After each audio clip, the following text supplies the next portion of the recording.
और बड़ी खबर का रुख करते हैं। सरना धर्म कोड की मांग को लेकर केंद्रीय सरना समिति का आज राज्यव्यापी चक्का जाम है। केंद्रीय सरना समिति के फूलचंद तिर्की गुट और अखिल भारतीय आदिवासी विकास परिषद के सत्यनारायण लकड़ा गुट की ओर से चक्का जाम का आह्वान किया गया है। रांची में चक्का जाम से कोकर चौक के पास यातायात बाधित दिख रहा है।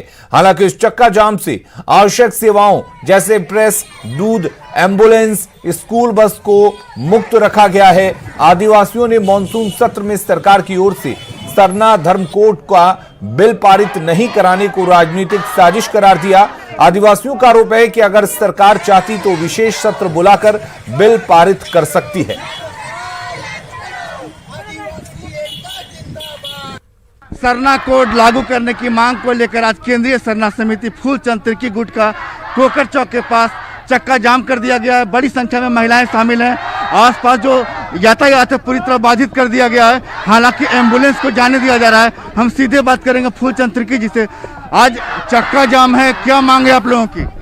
आज आदिवासियों की बरसों पुरानी मांग सरना कोड जो आदिवासियों का अधिकार है, जो संवैधानिक अधिकार है, आज आदिवासी अपने पहचान के लिए भटक रहा है। सरकार ने भी आज तक इसको पहल नहीं किया है। हिंदू, मुस्लिम, सिख, ईसाई, जैन, बौद्ध सभी का इसमें अपना धर्म है, लेकिन आदिवासी अपना पहचान के लिए भटक रहे हैं।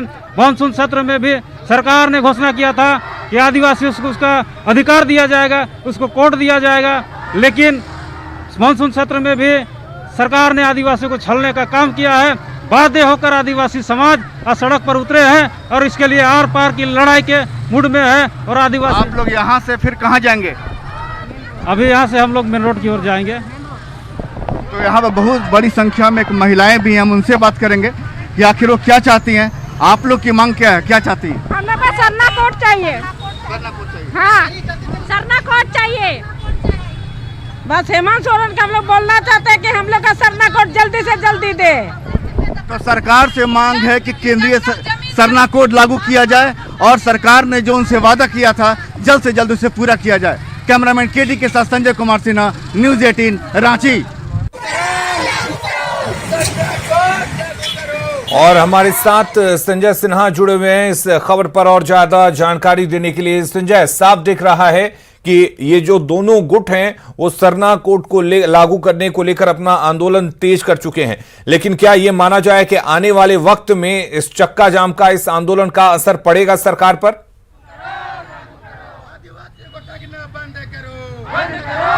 बिल्कुल अलीम, आज जो चक्का जाम है वो केंद्रीय सरना समिति फूलचंद तिर्की गुट का है और प्रेम शाही मुंडा गुट का चक्का जाम जो है वो आपको 20 तारीख को है। और आप देख सकते हैं कि कोकर चौक से जो चक्का जाम शुरू हुआ था अब वो धीरे धीरे लालपुर चौक की तरफ बढ़ रहा है और शहर के दूसरे हिस्सों में जाएगा। हम बात करेंगे फूलचंद तिर्की जी से जो इस गुट को अगुवाई कर रहे हैं। फूलचंद तिर्की जी, वास्तव में आप लोगों की मांगे क्या है और कहाँ कहाँ जाएंगे? आदिवासियों की बरसों पुरानी मांग है सरना कोड। सरना कोड को लेकर आज हम लोग आदिवासी सड़क पर है।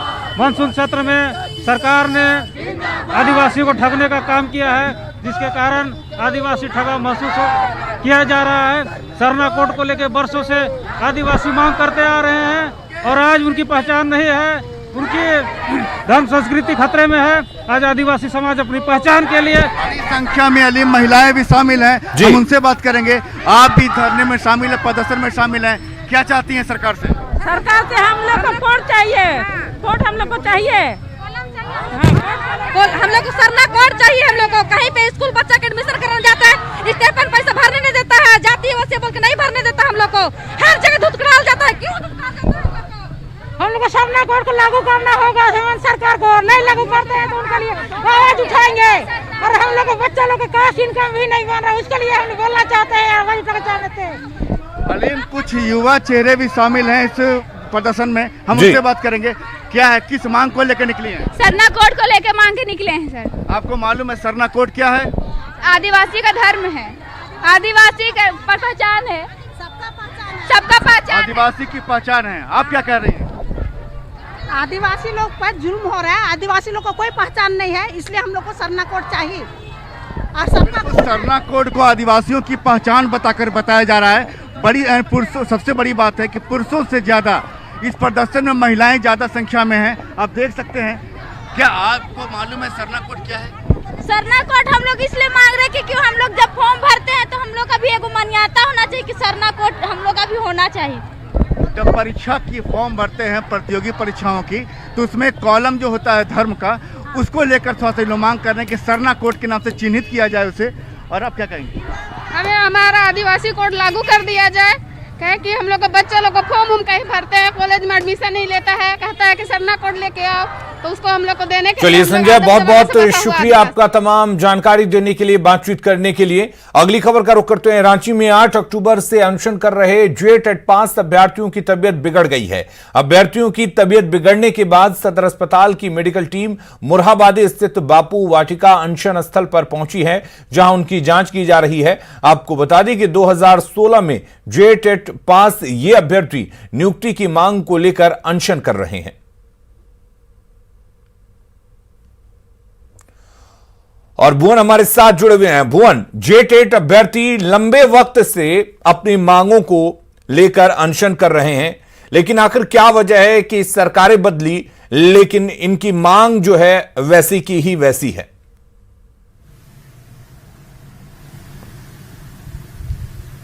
बिल्कुल अलीम, ये 2016 में जो JTET पास अभ्यर्थी हैं वो अनशन पर हैं और इनकी ये मांगे थी कि जैसे ही सरकार ने ये जो वादा किया था कि जो JTET पास अभ्यर्थी हैं तो उनकी सीधी नियुक्ति होगी, और इसके लिए ये लोग लगातार सरकार पर दबाव भी बना रहे हैं। सरकार बदली राज्य में और उसके बाद इनकी उम्मीदें जगी कि कहीं ना कहीं जो घोषणा किया गया था तो उसके बाद इनकी नियुक्ति प्रक्रिया जो है वो शुरू होगी, लेकिन ये अभ्यर्थी अपने आप को ठगे हुए महसूस कर रहे हैं और इस कारण से 8 अक्टूबर से ये मोराबादी का जो बापू वाटिका है यहाँ पर आमरण अनशन पर हैं। आप देख सकते हैं कि ये तस्वीर हम जो दिखा रहे हैं इसमें तमाम ऐसे अभ्यर्थी हैं जो कि JTET पास किए हुए थे 2016 में, और उसके बाद से ये लगातार ये मांग कर रहे थे कि उन्हें नियुक्ति किया जाए, और इसको लेकर के ये अनशन पर हैं। हम कुछ लोगों से बात करने की कोशिश करते हैं। इनकी तबीयत हालांकि बिगड़ी हुई है, अभी मेडिकल टीम आई थी सदर अस्पताल की और कहीं ना कहीं इनको ले जाने की कोशिश की जा रही थी, लेकिन ये लोग अपने मांगों पर डटे हुए हैं और नहीं गए हैं। हम सीधे बात करना चाहें। परिमल जी, आप बताइए जो आपकी मांगे क्या है और क्यों आप लोग डटे हुए हैं? हम लोग की मांग ये है कि शिक्षक की नियुक्ति अविलंब जल्द से जल्द की जाए। 2016 से हम लोग शिक्षक बहाली का इंतजार कर रहे हैं। 2012 के नियमावली के तहत हम लोगों का एग्ज़ाम हुआ और अभी तक रिजल्ट प्रकाशित हो गया, डिग्रियां मिल गई, सर्टिफिकेट वितरण हो गई, केवल काउंसलिंग एकमात्र बचा हुआ है। हेमंत सरकार वादा करके भी हम लोगों की काउंसलिंग नहीं करवा रही है, और गवर्नमेंट की ओर से जो चिकित्सा की सुविधा दी जा रही है केवल रूटीन चेकअप, BP चेक करते हैं और पल्स चले जाते हैं। जो कोई टीम आई है आप लोगों से वार्ता करने के लिए? सर, वार्ता करने के लिए टीम कल एक टीम आई थी रात में। हाँ। वो कह रहे थे कर्मी विभाग से आए हुए हैं, मुख्य सचिव आप लोगों से वार्ता करना चाहते हैं।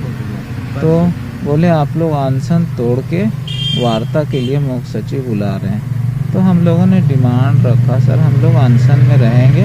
तो आप लोग जब तक वार्ता नहीं करेंगे तब तक कैसे टूटेगा वार्ता? हम लोग अनशन। चलिए भुवन, लगातार ये JTET अभ्यर्थी जो हैं वो अपनी मांगों को लेकर अनशन कर रहे हैं और इनकी तबीयत बिगड़ी है। हालांकि ये सिर्फ कह रहे हैं कि खामियाजा जो है वो उनको भुगतना पड़ रहा है। बहुत बहुत शुक्रिया आपका तमाम जानकारी देने के लिए। साहिबगंज में भूमि विवाद में होमगार्ड जवान की पीटकर हत्या कर दी गई। मिर्जा चौकी थाना के कानाडी गोसाईचक गांव की यह घटना है। मंडल कारा में तैनात होमगार्ड जवान श्यामलाल हांसदा 2 दिनों की छुट्टी लेकर घर गए थे। इसी दौरान जमीन को लेकर 2 परिवारों के बीच विवाद में लाठी डंडे से पीटकर उनकी हत्या कर दी गई। पूरे मामले की जांच के लिए DSP मौके पर पहुंचे और घटना की जानकारी ली। उन्होंने आरोपियों की जल्द गिरफ्तारी का भरोसा दिलाया। करीब 7 बजे हम लोग का निजी जमीन में कोई दूसरा और जोत रहा था, तो मेरे चाचा और दादाजी गए वहाँ मना करने के लिए। तो वो लोग पूरे अपना हथियार के साथ आए थे, तो उसको वहीं पर मेरे चाचा को मार दिए अपना भाला से भोंके, और मेरे दादाजी को मतलब उसको भी मार दिया, मतलब बेहोश हो गए। उसका सीरियस बहुत खराब। गोड्डा पुलिस ने 6 करोड़ 87 लाख रुपए का गबन करने वाले ठेकेदार को गिरफ्तार कर लिया है।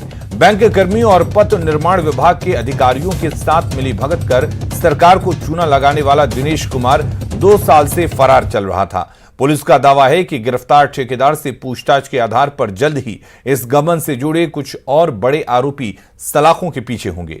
ठेकेदार दिनेश कुमार एक हिस्ट्री शीटर है और इस पर करीब 1 दर्जन से ज्यादा आपराधिक मामले हैं।